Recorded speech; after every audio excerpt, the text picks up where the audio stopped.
2008 के उस भयानक फाइनेंशियल क्राइसिस के बारे में जरा सोचिए। दुनिया भर के बड़े बड़े ग्लोबल बैंक्स ताश के पत्तों की तरह ढह रहे थे।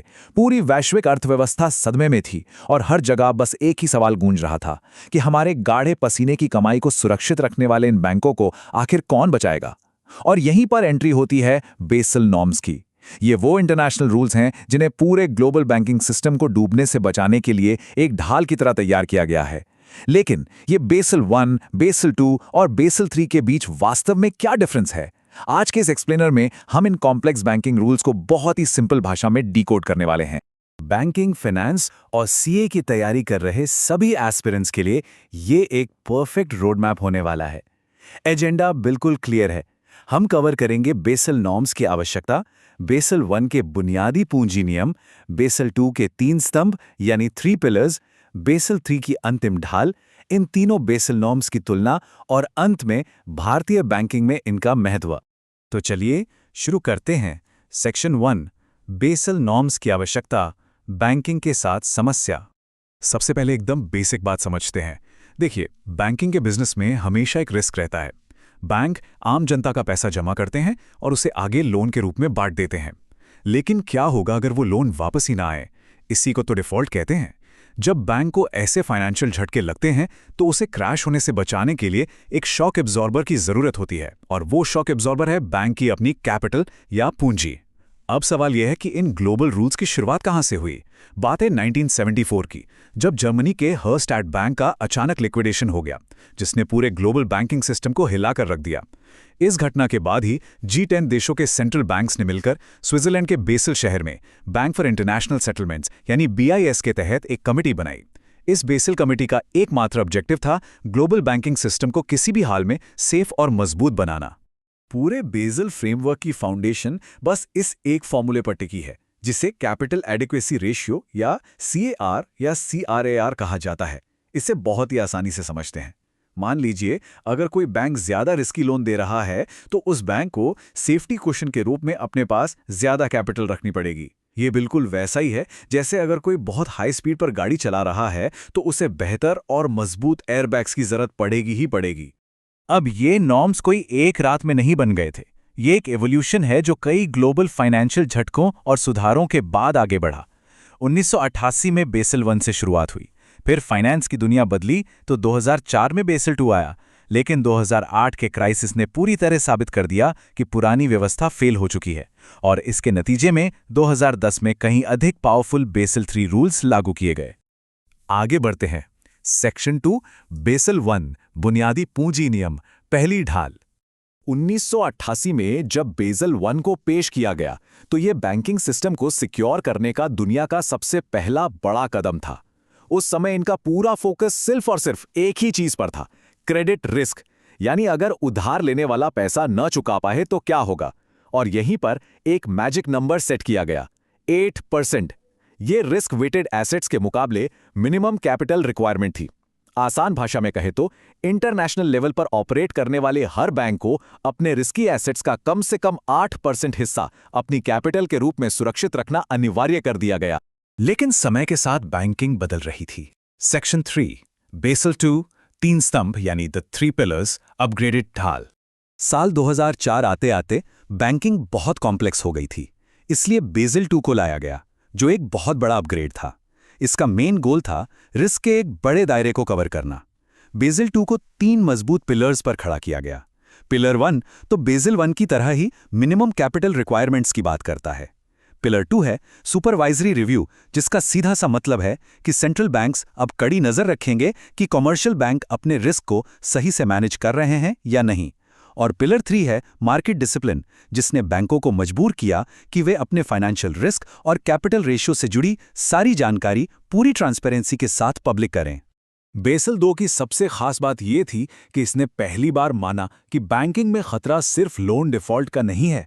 इसमें ऑपरेशनल रिस्क को जोड़ा गया, जैसे बैंक के अंदर कोई फ्रॉड हो जाए या उनका पूरा IT सिस्टम ही फेल हो जाए। साथ ही मार्केट रिस्क भी शामिल हुआ, जैसे शेयर मार्केट का अचानक क्रैश हो जाना। इसके अलावा बैंकों को अपने खुद के इंटरनल रेटिंग सिस्टम का उपयोग करके रिस्क असेसमेंट करने की छूट भी दी गई।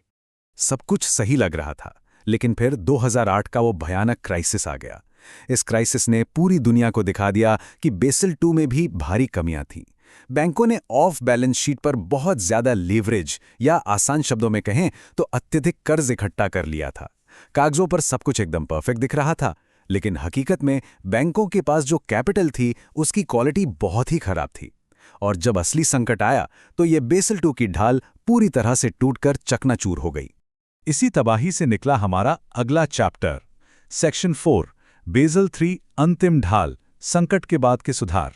2008 के बाद दुनिया समझ चुकी थी कि अब सिस्टम को पूरी तरह से बुलेट प्रूफ बनाना ही होगा, और तब जन्म हुआ बेसल 3 का। 2010 का ये फ्रेमवर्क बेहद सख्त है। इसने सिर्फ कैपिटल की क्वांटिटी पर ही नहीं बल्कि उसकी क्वालिटी पर सबसे ज्यादा जोर दिया। टियर 1 कैपिटल बैंक की सबसे सॉलिड हाई क्वालिटी इक्विटी होती है जो किसी भी शॉक को तुरंत एब्जॉर्ब कर सकती है। वहीं टियर 2 कैपिटल थोड़ी कम रिलायबल होती है। बेसल 3 ने एकदम कड़े नियम बना दिए कि बैंकों के पास इसी हाई क्वालिटी टियर 1 कैपिटल का रेशियो बहुत ज्यादा होना चाहिए ताकि भारी नुकसान के बाद भी बैंक दिवालिया ना हो। लेकिन बेसल 3 सिर्फ कैपिटल पर नहीं रुका, इसने लिक्विडिटी यानी तरलता पर भी बहुत सख्त नियम बनाए। सोचिए, अगर बैंक में अचानक बैंक रन हो जाए यानी सारे कस्टमर एक साथ अपना पैसा निकालने आ जाएं तो क्या होगा? इसके लिए लिक्विडिटी कवरेज रेशियो LCR लाया गया, जो 30 दिनों के स्ट्रेस पीरियड में बैंक को सर्वाइव करने में मदद करता है। इसके साथ ही 1 साल की स्टेबिलिटी के लिए net stable funding ratio NSFR और बैंकों को हद से ज्यादा कर्ज लेने से रोकने के लिए 3% का मिनिमम लीवरेज रेशियो भी फिक्स कर दिया गया। एक और बहुत ही शानदार कॉन्सेप्ट जो बेसल 3 ने दिया वो है काउंटर साइक्लिकल कैपिटल बफर यानी CCB। इसे आप बिल्कुल एक गुल्लक की तरह समझ सकते हैं। नियम यह है कि जब इकोनॉमी बहुत तेजी से दौड़ रही हो और खूब सारा लोन बट रहा हो, तब बैंकों को उस अच्छे समय में कुछ एक्स्ट्रा कैपिटल बचाकर अपनी इस गुल्लक में डालनी होती है, ताकि कल को जब इकोनॉमी में मंदी आए तो इसी बफर का इस्तेमाल करके बैंक खुद को और इकोनॉमी को बचा सकें। तो चलिए अब इन सभी को एक साथ रखते हैं। सेक्शन 5, बेसल नॉर्म्स की तुलना, एक विकास यात्रा। फाइनेंस और CA एस्पिरेंट्स के लिए ये टेबल एक परफेक्ट समरी है। इसे ध्यान से देखिए। बेसल 1 काफी सिंपल था और उसका पूरा फोकस सिर्फ क्रेडिट रिस्क पर था। फिर बेसल 2 आया जिसने इसे थोड़ा कॉम्प्लेक्स बनाया, 3 पिलर्स जोड़े और मार्केट के साथ साथ ऑपरेशनल रिस्क को भी शामिल कर लिया। लेकिन 2008 के बाद बेसल 3 ने एक ऐसा कॉम्प्रिहेंसिव फ्रेमवर्क तैयार किया जिसने गेम ही पलट दिया। इसने न सिर्फ पुराने रिस्क कवर किए बल्कि सिस्टेमिक रिस्क को भी पहचाना और सबसे इंपॉर्टेंट कैपिटल क्वालिटी और लिक्विडिटी के वो कड़े नियम लागू किए जो पहले कभी थे ही नहीं। अब आते हैं अपने देश पर। सेक्शन 6, भारतीय बैंकिंग में महत्व, RBI का संदर्भ। ये ग्लोबल रूल्स तो हमने समझ लिए, लेकिन आम भारतीय बैंक ग्राहकों के लिए इनका क्या महत्व है? भारत में इन कॉम्प्लेक्स रूल्स को लागू करने की जिम्मेदारी हमारी अपनी भारतीय रिजर्व बैंक यानी RBI की है।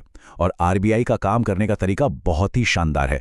वो ग्लोबल नियमों को आंख बंद करके कॉपी पेस्ट नहीं करते, बल्कि वो एक बहुत ही कंसल्टेटिव अप्रोच अपनाते हैं, ये सुनिश्चित करने के लिए कि नियम भारतीय बैंकिंग इकोसिस्टम के हिसाब से सेट हों और आम आदमी के डिपॉजिट्स हमेशा 100% सेफ रहें। और अब एग्जाम के पॉइंट ऑफ व्यू से एक बहुत ही क्रिटिकल फैक्ट, 9%। जहां ग्लोबल लेवल पर Basel norms minimum capital adequacy ratio को 8% पर सेट करते हैं, वहीं RBI हमारे इंडियन बैंक्स के लिए इसे और भी ज्यादा स्ट्रिक्ट बनाते हुए 9% का मिनिमम रेशियो मैंडेटरी करता है। ये 1% का एक्स्ट्रा कुशन भारतीय बैंकिंग सिस्टम को ग्लोबल स्टैंडर्ड से भी कहीं ज्यादा मजबूत और सेफ बना देता है। तो अगर इसे समराइज करें तो बेसल नॉर्म्स सिर्फ कोई थियरी या किताबी नियम नहीं है। ये ग्लोबल बैंकिंग सिस्टम को स्टेबल रखने के लिए सच में एक बैकबोन की तरह काम करते हैं। अगर आप बैंकिंग, फाइनेंस या रिस्क मैनेजमेंट के फील्ड में अपना करियर बना रहे हैं तो इन कॉन्सेप्ट्स पर आपकी पकड़ मजबूत होना बहुत ही ज्यादा जरूरी है।